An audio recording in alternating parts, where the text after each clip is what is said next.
Bahagia di rumah, belajar jadi mudah, ragam yang penuh warna, kekayaan Indonesia. Bahagia di rumah, belajar jadi mudah, ragam yang penuh warna, karena inilah budaya saya.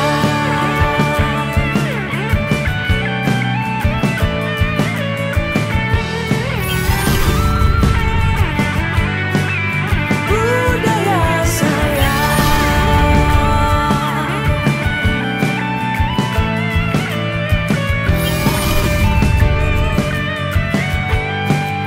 Budaya saya.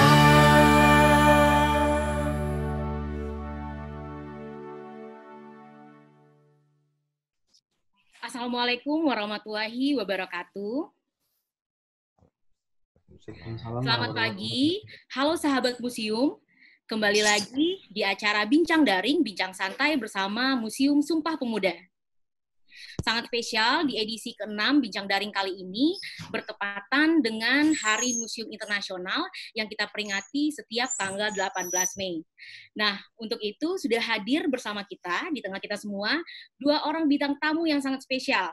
Yang pertama, Ibu Titi Umi Kurniawati, selaku Kepala Museum Sumpah Pemuda, yang nantinya juga akan memandu kegiatan Bincang Daring ini selama 1 jam ke depan. Dan bintang tamu berikutnya yaitu Bapak Yiyo T. Herlambang, selaku Ketua AMI DKI Jakarta Paramita Jaya. Bapak Ibu, izinkan saya mewakili rekan-rekan dari Museum Sumpah Pemuda ingin mengucapkan terima kasih atas kesediaan dari Bapak Ibu untuk berpartisipasi di acara Bincang Daring bersama Museum Sumpah Pemuda ini. Hasil recording dari kegiatan ini juga nantinya bisa dipublikasikan pada masyarakat melalui platform media sosial Museum Sumpah Pemuda. Bincang Daring kali ini sangat spesial karena kita mengangkat tema Geliat Museum di tengah pandemi COVID-19. Nah, seperti yang kita ketahui, saat ini museum, khususnya museum-museum yang ada di DKI Jakarta, tutup untuk sementara waktu. Nah, kira-kira apa yang bisa museum lakukan untuk tetap bisa menyampaikan informasi kepada masyarakat di tengah pandemi COVID-19 ini? Untuk itu, mari kita simak bersama-sama Bincang Daring ini. Silakan Ibu Umi. Warahmatullahi wabarakatuh. Waalaikumsalam warahmatullahi wabarakatuh. Apa kabar semuanya? Sehat selalu ya. Baik, seperti yang telah tadi disampaikan oleh Mbak Arin selaku pembawa acara pada kegiatan kita pagi hari ini. Ya, saya sapa sebentar. Di tengah-tengah kami telah hadir Bapak Yiyo T. Herlambang. Selamat pagi Pak Yiyo. Assalamualaikum warahmatullahi wabarakatuh. Bapak Yiyo ini adalah Ketua AMI DKI Jakarta Paramita Jaya, sekaligus sebagai Wakil Ketua AMI Pusat. Ya, terima kasih Pak Yiyo sudah hadir bersama kami, meluangkan waktunya untuk bergabung bersama kami dalam acara Bincang Daring Santai. Kemudian Pak Yiyo dan sahabat museum, kita juga ada teman-teman Museum Sumpah Pemuda, ada beberapa dari kami juga bergabung. Dan saya sendiri, Titi Umi Kurniawati, selaku Kepala Museum Sumpah Pemuda yang akan memandu jalannya diskusi ini atau bincang santai ini selama 60 menit ke depan. Artinya 1 jam ke depan.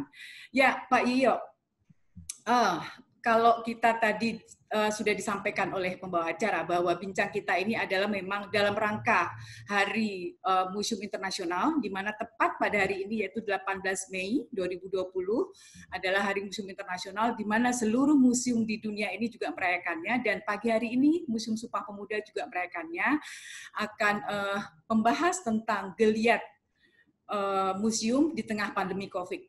Nah, kalau kita bicara dengan pandemi COVID ya Pak Yiyo ya, banyak sekali dampak yang kita lalui.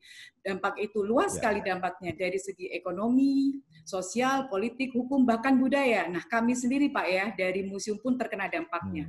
Seperti seluruh museum di Indonesia tutup. Bahkan kami sendiri, Museum Sumpah Pemuda tutup hingga tanggal 29 Mei. Nah, lalu yang ingin kami tahu ya Pak ya, bagaimana Pak Yiyo itu menyikapi hal ini. Jadi bagaimana museum ini harus tetap bersih berkreasi, memberikan informasi kepada publik atau mempublikasikan museum kita. Kemudian yang kedua, bagaimana Pak Yiyo selaku Ketua AMI DKI Jakarta Paramita Jaya menyikapi hal ini terkait dengan kelembagaan museum dan kerjasama serta tentang strategi museum ke depannya, Pak. Silakan Pak Iyo.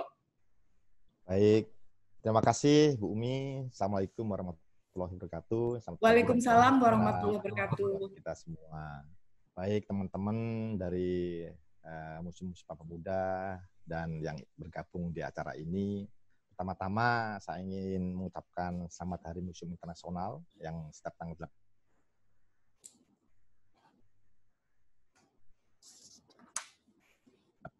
Mei kita lakukan. Sebenarnya ada 2 hari, tanggal 12 Oktober, yaitu Hari Museum Indonesia, yang nanti akan kita peringati di bulan Oktober. Nah, menyikapi Hari Museum Internasional ini yang kebetulan sekarang ini ya masa pandemi COVID, sehingga memang berbeda dengan tahun-tahun lalu. Namun, izinkan saya ingin mengutip tema dari Museum Internasional pada tahun ini, yaitu ICOM. Mohon maaf Pak Iyo, mohon maaf suaranya bisa dikeraskan dikit Pak.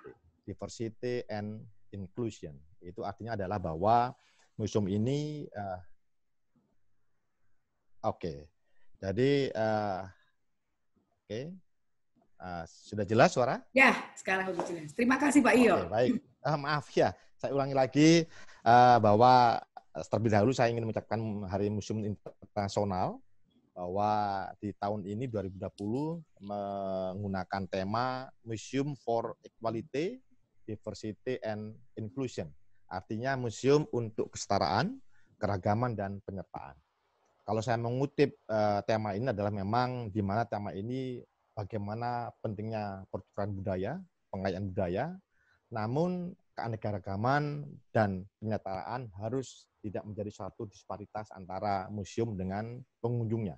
Nah, ini salah satu hal yang penting buat kita seluruh pengelola museum di Indonesia dan dunia harus mencoba untuk menekan sekecil mungkin bias antara pengunjung dengan kita di pengelola museum. Nah, itu komit dari pelolok kami atau saya, Bu Umi, mengenai Hari Museum Internasional, kita wajib untuk mensukseskannya. Nah, sekarang pertanyaan kita mengenai kondisi geliat pandemi minimal di wilayah teritorial DKI Jakarta. Kita tahu bahwa di Indonesia, di Jakarta ini luar biasa ya, mudah-mudahan ini berlalu dengan baik ya, tidak lagi ada katakanlah pasien-pasien yang lebih banyak lagi supaya menjadi lebih sehat kembali.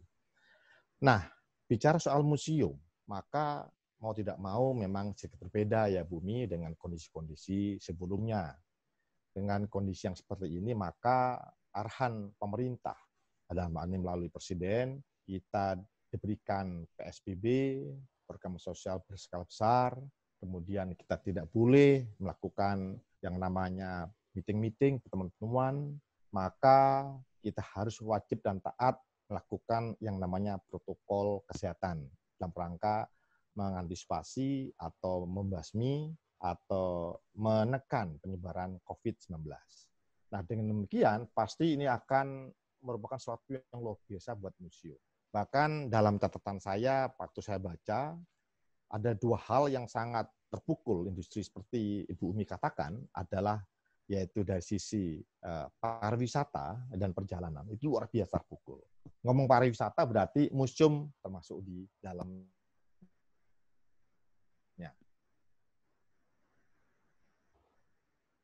Karena bagaimanapun kondisi museum adalah tempat yang dikunjungi oleh publik. Nah, karena Bu Umi, tidak berarti kita ini sebagai pengelola museum atau pegawai museum terus berhenti. Tidak. Kita harus terus berkarya. Bahkan sebagai naluri alamiah, ya, sebagaimana itu juga harus mempunyai suatu bentuk kegiatan yang lain. Seperti yang kita lakukan ini. Jadi sebenarnya sebagaimana manusia makhluk sosial dan mungkin kita punya pola pikir yang sempurna dibanding dengan makhluk yang lain, maka kita mencoba untuk mempunyai suatu solusi, kreativitas kita. Oke, nah dengan demikian maka yang terjadi adalah kepada para pengelola museum itu harus punya strategi komunikasi melalui online, daring. Bisa melakukan tutorial, bisa melakukan namanya virtual tour museum, bisa melakukan hal-hal yang bersifat pembelajaran, berseri, Nah, inilah yang harus dilakukan oleh teman-teman di museum. Sehingga hubungan dengan komunitas, dengan masyarakat, terus akan berlangsung dengan baik. Dengan demikian, maka tidak ada kata bahwa museum itu berhenti, tidak. Kita melakukan sesuatu yang lain dan sebagainya. Nah, kaitannya dengan organisasi AMI DKI, tentunya kami juga melakukan hal sama, karena sebulan sekali kita melakukan pertemuan, maka kita juga sama, ya, melakukan hal melalui online secara daring. Dengan demikian, maka kondisi-kondisi yang terus melakukan melalui COVID-19 ini bisa kita lakukan terus berinformasi, berinteraksi dengan catatan bahwa seluruh kegiatan administrasi itu bisa terekam, terekod oleh masing-masing museum, dan museum memberikan yang terbaik buat masyarakat. Itu mungkin Bu Umi yang bisa museum di tengah terlihat pandemi COVID ini. Ya, baik. Terima kasih Pak Yoyo atas penjelasannya. Jadi pada intinya, meskipun pandemi COVID-19 ini, kita tetap harus berkreasi ya Pak ya, bisa kita lakukan segala macam usaha dalam rangka publikasi museum dengan berbagai kegiatan atau acara melalui virtual dan daring-daring gitu Pak ya. Baik Pak Yoyo, menarik sekali perbincangan kita pada pagi hari ini. Mungkin untuk lebih menyemarakkan lagi, ada beberapa teman kami yang ingin bertanya Pak Yoyo ya. Dari Museum Sumpah Pemuda ini nanti akan menanyakan beberapa hal. Mungkin penanya pertama bisa kami persilakan Mas Eko dari Museum Sumpah Pemuda, silakan.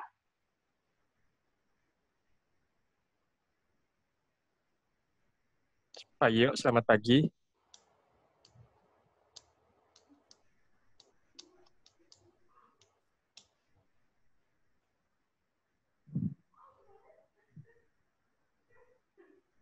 Barangkali ada kendala ya.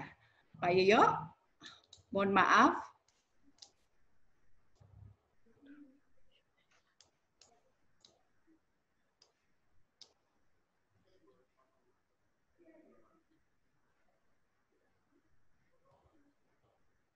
Kita tunggu sebentar, mungkin ada kendala sinyal. Halo. Ya, gimana Pak Yoyo? Ada kendala Pak? Halo. Halo. Halo. Ya. Ya, Pak.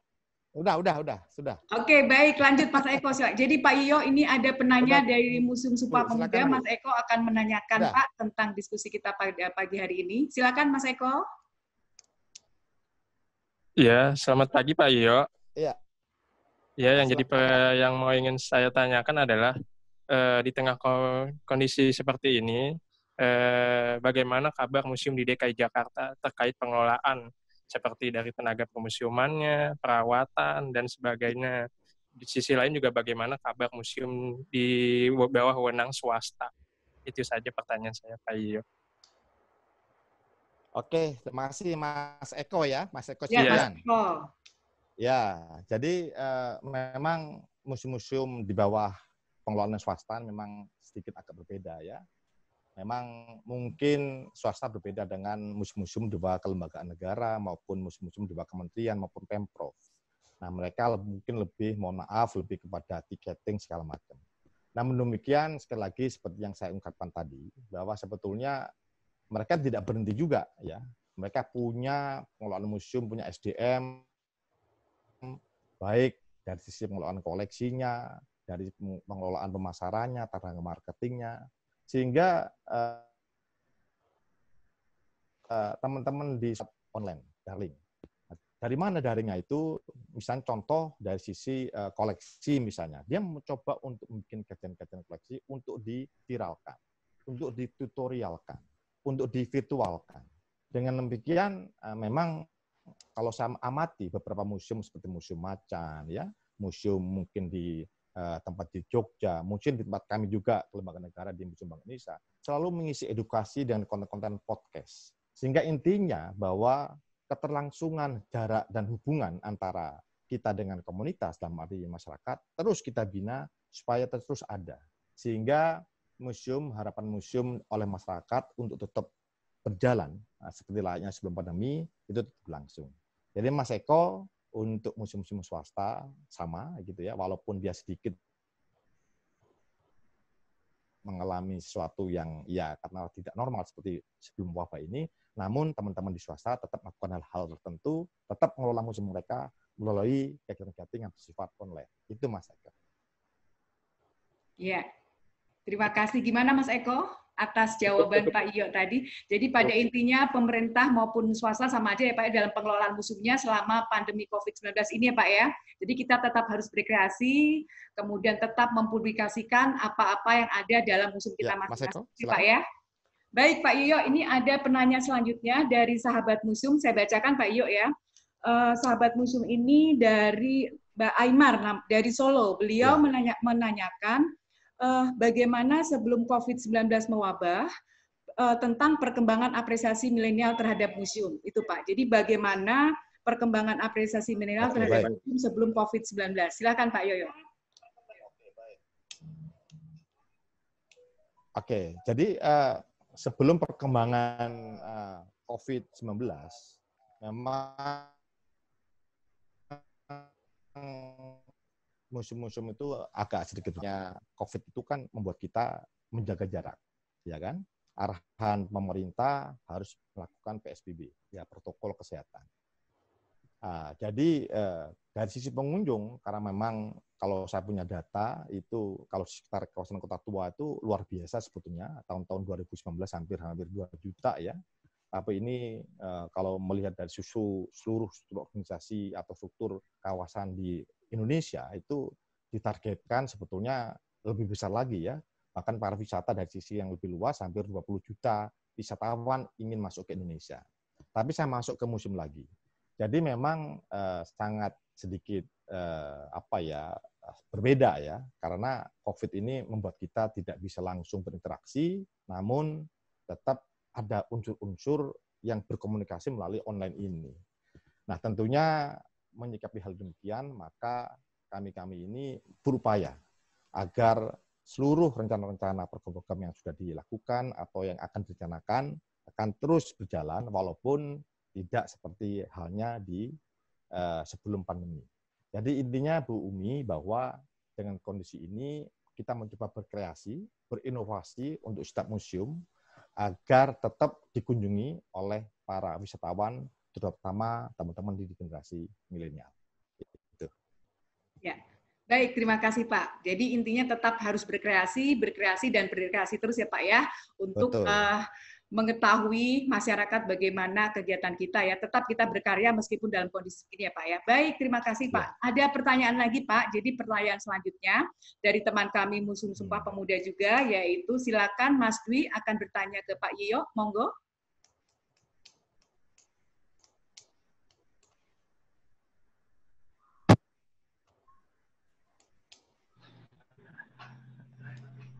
Halo.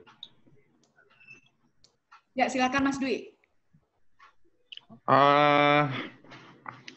Saya ingin bertanya nih Pak berkaitan dengan generasi milenial ini. Kan kita tahu kalau generasi milenial itu sekarang penduduk terbanyak di Indonesia dan antusiasme terhadap museum itu perlu untuk kita tingkatkan lagi. Menurut Pak Yoyo gimana nih Pak caranya supaya generasi milenial, terus generasi Z yang sekarang ini bisa lebih care lagi, lebih senang lagi berkunjung ke museum, apalagi nanti kan setelah COVID ini mungkin kan museum sudah pada buka. Nah ini gimana nih Pak caranya supaya mereka kembali lagi datang ke museum lagi. Terima kasih Pak. Iya, terima kasih Mas Dwi ya. Bagus pertanyaannya, kita ini menyasar kepada pangsa pasar yang paling tidak kepada generasi yang milenial karena hampir memang produktif kita ini usaha-usaha di generasi milenial sekarang ini. Menurut data statistik saya yang sebelum pandemi ini hampir 70% itu pengunjung di museum-museum di DKI Jakarta itu dikunjungi oleh milenial. Nah, kami di AMI di organisasi mengajak kepada seluruh pengelola museum bahwa minimal ada 4 program inti. Yang pertama adalah program inti kunjungan, yaitu yang biasa kita lakukan, kita terima dari pengunjung. Ada sisi fundraise, kita melalui pemandu kita, edukator kita, memberikan sharing kepada para pengunjung. Itu biasa. Yang kedua, ada unsur diskusinya. Jadi museum itu tidak hanya untuk menerima kunjungan terus selesai, tidak. Tapi kami berharap kalau museum itu punya ruangan, punya tempat untuk kosong ya, untuk melakukan suatu diskusi, itu lebih bagus. Jadi sehabis kunjungan, kita berdiskusi mengenai satu topik. Itu luar biasa. Saya rasa pengunjung akan dihadapkan, akan dibawa ke dalam suatu ranah image, kesan yang luar biasa, sehingga ada experience untuk mereka. Yang ketiga, program yang harus dilakukan oleh museum itu adalah ada ragam interaksi. Jadi ada fundraising-nya, ada interaksinya, sehingga museum ini tidak hanya menampilkan koleksi yang, mohon maaf, old fashion, tapi harus new fashion, artinya koleksi lama. Tapi penampilannya adalah kekinian, melalui high-tech misalnya, melalui interaktif, memegang touch misalnya, ya kan? Melalui cara-cara high-tech, multimedia misalnya, audiovisual. Jadi ini mau tidak mau harus dilakukan di era-era teknologi yang tidak lagi 4.0 tapi 5.0. Jadi betul-betul museum itu harus masuk ke dalam ranah-ranah yang ber-high teknologi, yang new teknologi. Nah, kelima itu museum itu harus menyelenggarakan yang namanya, keempat ya, museum menyelenggarakan yang namanya galeri budaya. Apa itu? Bahwa museum adalah tempat untuk bisa memamerkan ya koleksi lukisan, foto, mungkin merajut, termasuk di situ ada workshop-nya, ada pembelajaran. Jadi dengan kata lain, Mas Dwi, bahwa museum seyogyanya menurut hemat saya adalah tempat semacam MICE, meeting, insentif, conference, dan exhibition. Kalau ini sudah bisa dilakukan oleh seorang museum, wah luar biasa. Jangan lupa generasi milenial adalah generasi yang dia cepat boring kalau kita tidak ikut zaman-zaman mereka. Contoh, museum harus ada wifi. Museum harus membuat suatu koleksi yang sangat-sangat luar biasa, yang buat mereka tuh nyaman. Ya, contoh misalnya ada yang namanya foto. Jadi instagramable. Museum itu harus instagramable. Termasuk museum itu harus menyediakan kafe yang kekinian misalnya. Ya kan? Harus ada ekstra-ekstra misalnya tempat-tempat untuk mereka bisa sedikit santai misalnya. Jadi ini harus diberikan semua hal-hal yang detail oleh pimpinan museum. Termasuk tentunya saya membayangkan bahwa museum itu harus bersih ya kan. Tadi WC-nya harus bersih segala macamnya. Itu menunjukkan bahwa museum itu care. Nah, hal-hal yang saya kemukakan tadi itu merupakan satu bentuk rangkaian ya yang harus diwujudkan oleh museum, sehingga dengan gaya-gaya museum penampilan yang luar biasa, tetap museum itu menampilkan sejarahan.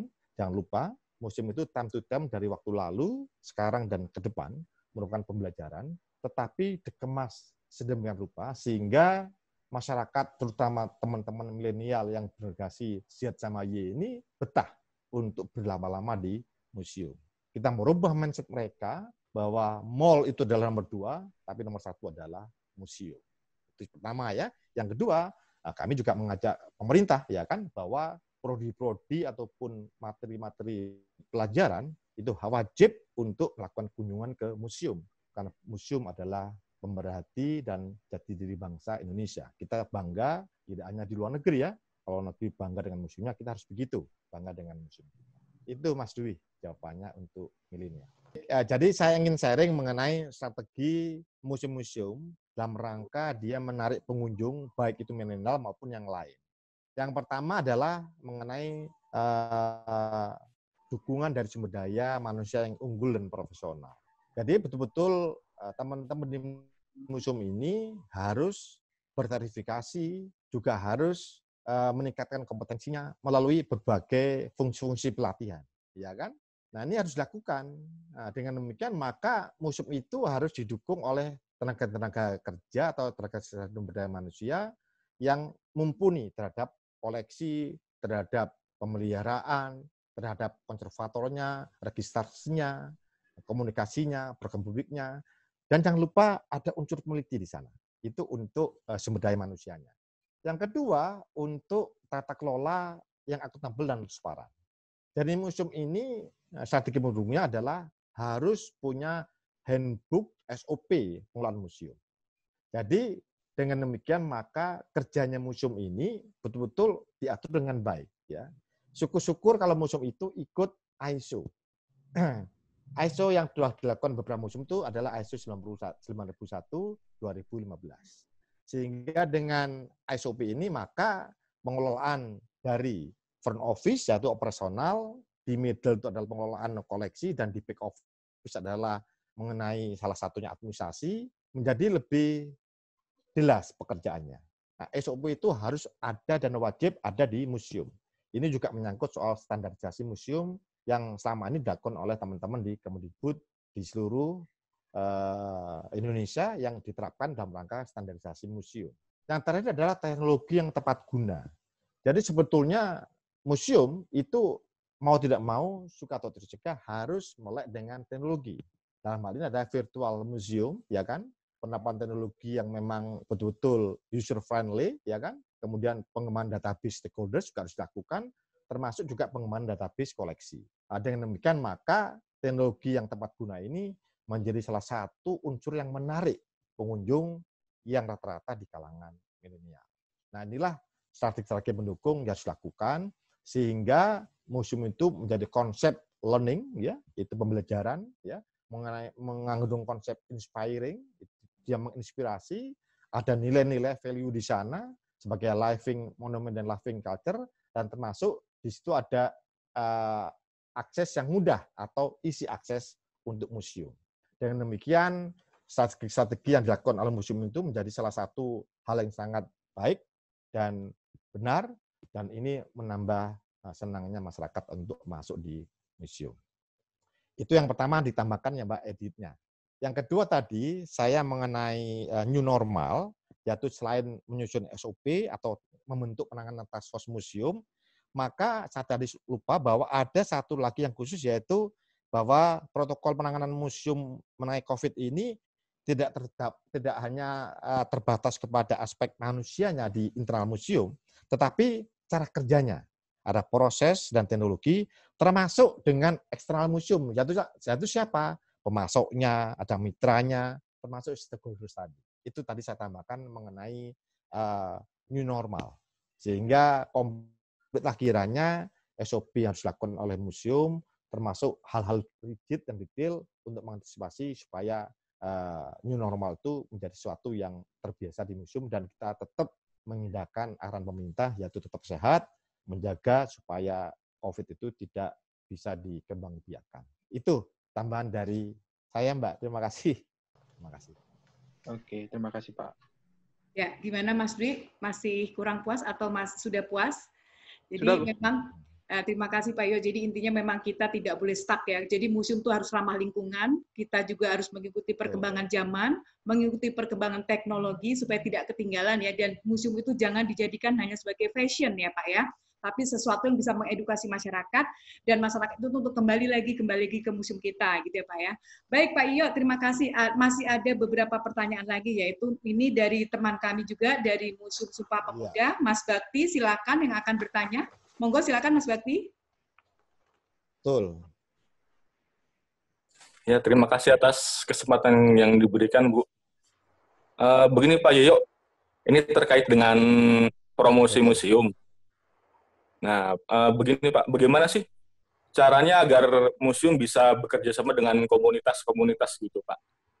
Jadi agar komunitas ini bisa membuat kegiatan di museum. Nah, seperti itu Pak pertanyaannya. Ya.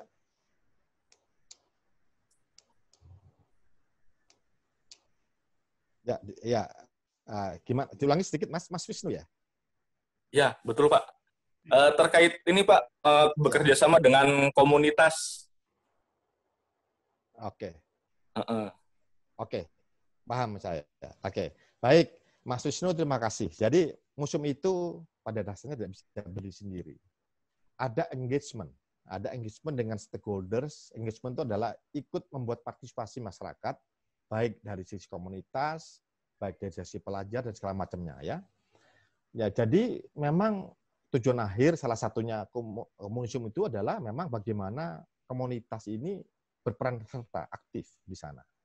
Dari rujukan PP 66 tahun 2015 bahwa memang museum itu ada dua inti, adalah dari sisi pengembangan dan dari sisi pemanfaatan.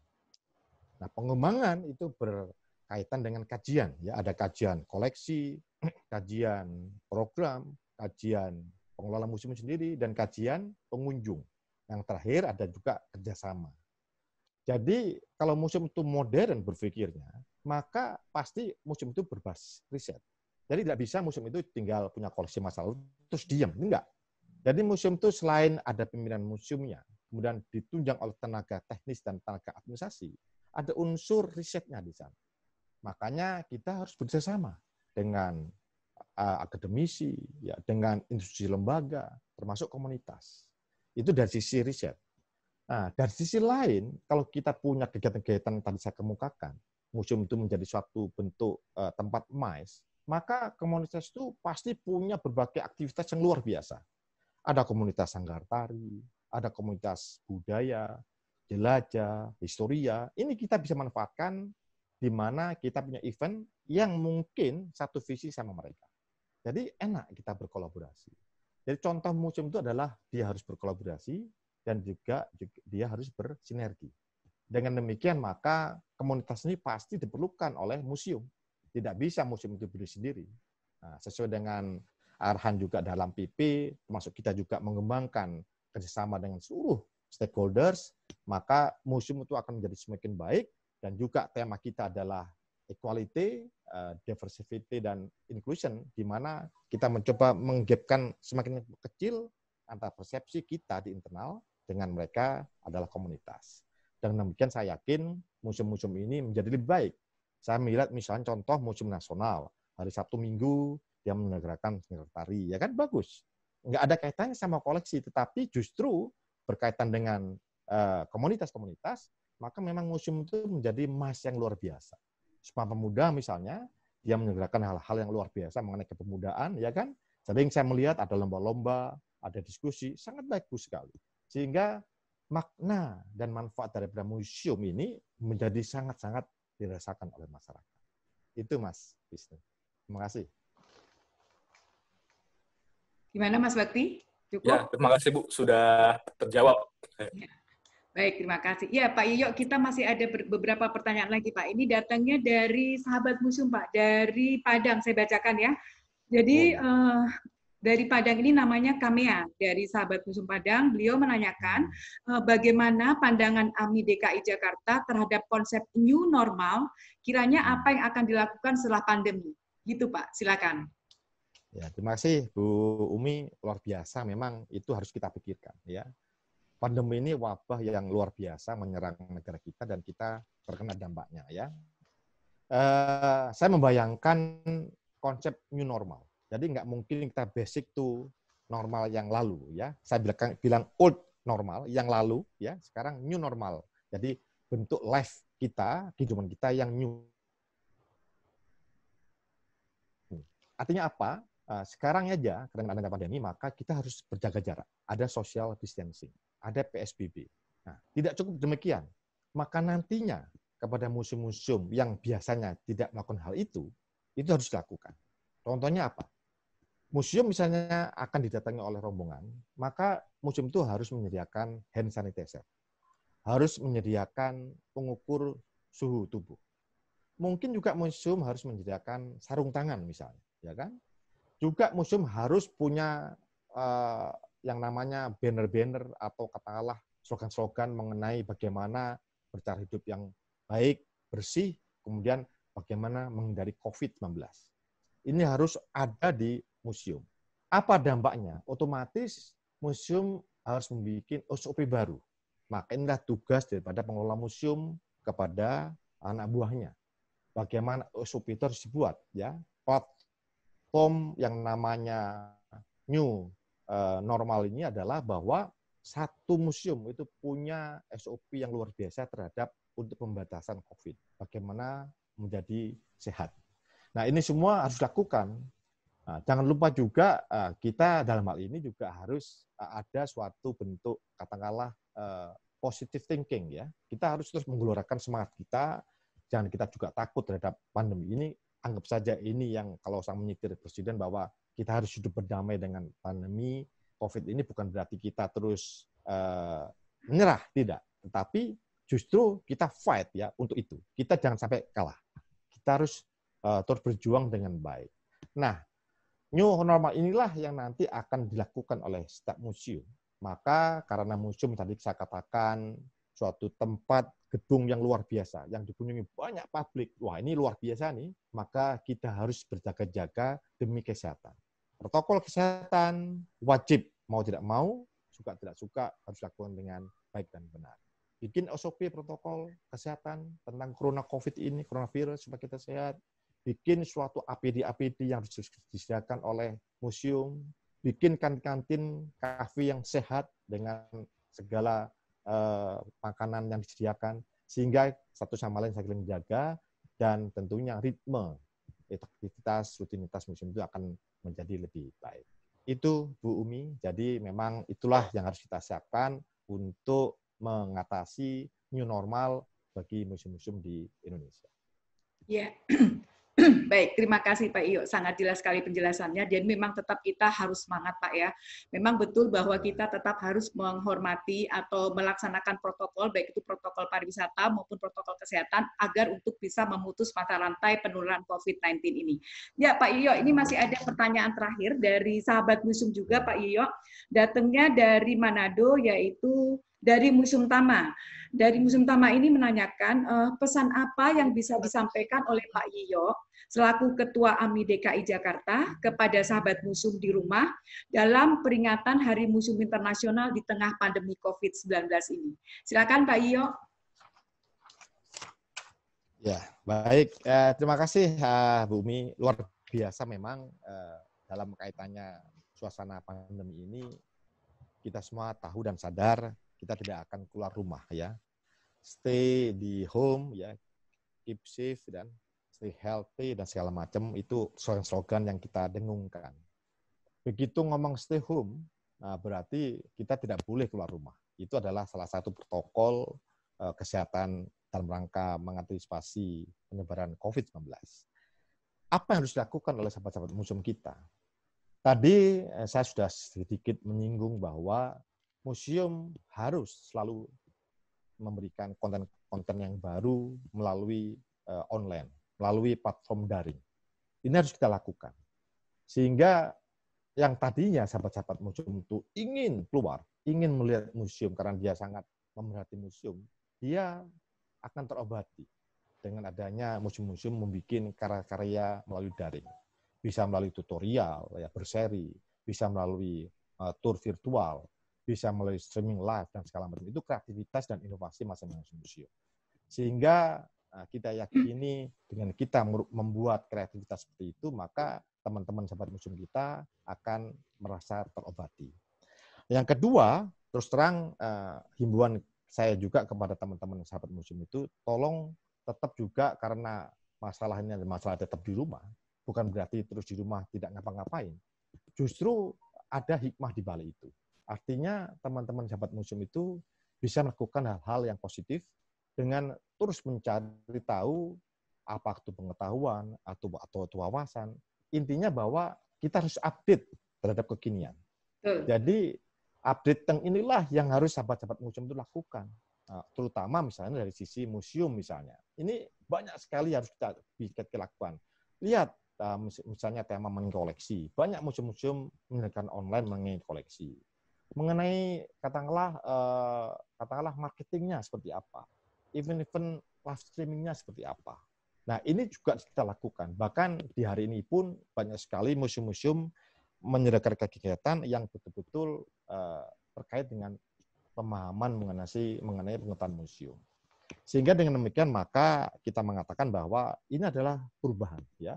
Jadi kita harus adaptif terhadap change, perubahan seperti ini. Yang saya katakan bahwa memang tidak ada sesuatu yang statis, tapi sesuatu itu pasti akan dinamis. Akan ada perubahan yang harus disikapi oleh sikap mental yang siap untuk ilmunya, dan juga siap untuk fisik. Kita tahu perubahan adalah suatu keniscayaan, sehingga bergerak itu adalah barokah buat kita semua. Jadi Bu Umi, sekali lagi saya ingin share kepada sahabat museum bahwa kepada sahabat museum yang mungkin pada saat sekarang ini tidak bisa keluar rumah karena memang sekarang masih di rumah segala macamnya. Nah, jangan lupa justru sekarang awas kita diri untuk berkontemplasi, kemudian juga kita melihat bahwa bumi sekarang sedikit agak bernapas mungkin ya, dengan adanya tidak adanya polusi segala macam, ini hikmah buat kita semua. Namun demikian, para sahabat museum sekali lagi bisa membuka melalui platform Google segala macamnya. Justru kita punya banyak waktu, tapi waktu itu kita manfaatkan dengan sebaik-baiknya dan positif. Itu Bu Umi untuk teman-teman sahabat museum. Ya, terima kasih Pak Yo. Jadi intinya sebetulnya dengan adanya wabah corona atau yang pandemi COVID-19 ini tetap ada berhikmah ya Pak ya. Jadi dalam setiap peristiwa memang pasti ada hikmahnya. Kita ambil hikmahnya, kita bisa lebih berkreasi lagi. Karena banyak waktu di rumah ya Pak ya, banyak waktu, dan di rumah tuh panjang ya Pak ya, tidak seperti kalau di kantor mungkin waktunya terbatas, kita lebih banyak berkreasi, membuat hal-hal yang lebih positif gitu Pak ya. Kemudian cuaca Jakarta juga cerah, awannya cerah, bebas dari polusi. Nah itu juga salah satu positifnya ya Pak ya dari dampak COVID-19. Baik Pak Yiyo, mungkin alhamdulillah kita sudah selesai sesi kita pada pagi hari ini. Meskipun masih ada 10 menit, namun ini suatu hal yang sudah maksimal. Mungkin sebelum saya akhiri, Pak, akan saya sedikit beberapa kesimpulan bahwa tadi Pak Iyo mengatakan beberapa hal. Jadi memang dalam kondisi pandemik ini kita tetap, yang pertama kita tetap harus mematuhi protokol ya Pak ya. Kita harus tetap melaksanakan protokol kesehatan demi memutus mata rantai. Nah, bagaimana caranya? Dengan menyiapkan APD, kemudian sabun, cair, hand sanitizer, ataupun masker untuk penanggulangan atau pencegahan wabah ini. Kemudian yang kedua, pengelola museum juga harus tetap aktif, tetap ramah lingkungan, tetap berkreasi, tetap jeli terhadap lingkungan. Bagaimana kita harus melakukan kreativitas, menciptakan sesuatu yang lebih dan berwarna lagi. Kemudian yang terakhir, museum juga harus ramah lingkungan terhadap generasi milenial, tidak hanya museum old. Mohon maaf, ada pandangan yang mengatakan bahwa museum itu kuno, serem, dan lain-lainnya. Nah, itu harus kita hapus ya Pak ya, paradigma itu untuk jadi museum yang lebih modern lagi, lebih mengenal semuanya kalangan kita bersatu padu dengan komunitas, dengan para sahabat museum dan para sahabat budaya. Mungkin demikian Pak Iyo, saya ucapkan terima kasih atas kehadiran Bapak, sudah meluangkan waktu bersama kami, bersama-sama selama hampir 1 jam ke depan. Dan sebelum saya akhiri, saya secara pribadi dan atas nama keluarga besar Museum Sumpah Pemuda mengucapkan selamat Hari Museum Internasional. Mudah-mudahan kita sebagai pengelola museum tetap bisa berkreasi, memberikan yang terbaik untuk pengunjung dan seluruh lapisan masyarakat. Demikian saya akhiri. Assalamualaikum warahmatullahi wabarakatuh. Dan saya kembalikan ke Mbak Arin. Terima kasih. Baik, terima kasih banyak Ibu Umi, Pak Iyo atas informasi yang sudah disampaikan saat bincang daring tadi. Semoga informasi-informasi tersebut dan ilmu yang kita dapat dari bincang daring tadi bisa bermanfaat untuk kita semua. Dan untuk sahabat museum juga, untuk informasi tambahan, saat ini Museum Sumpah Pemuda sedang mengadakan lomba logo Museum Sumpah Pemuda tingkat nasional. Nah, bagi sahabat museum yang ingin berpartisipasi, bisa melihat info dan persyaratan lebih lengkap melalui media sosial Museum Sumpah Pemuda. Baik Bapak Ibu, demikian kegiatan acara Bincang Daring edisi ke-6 bersama Museum Sumpah Pemuda kali ini. Sampai ketemu lagi di Bincang Daring berikutnya. Salam sahabat museum, museum di hatiku. Terima kasih Pak Iyo. Assalamualaikum. Terima kasih. Waalaikumsalam.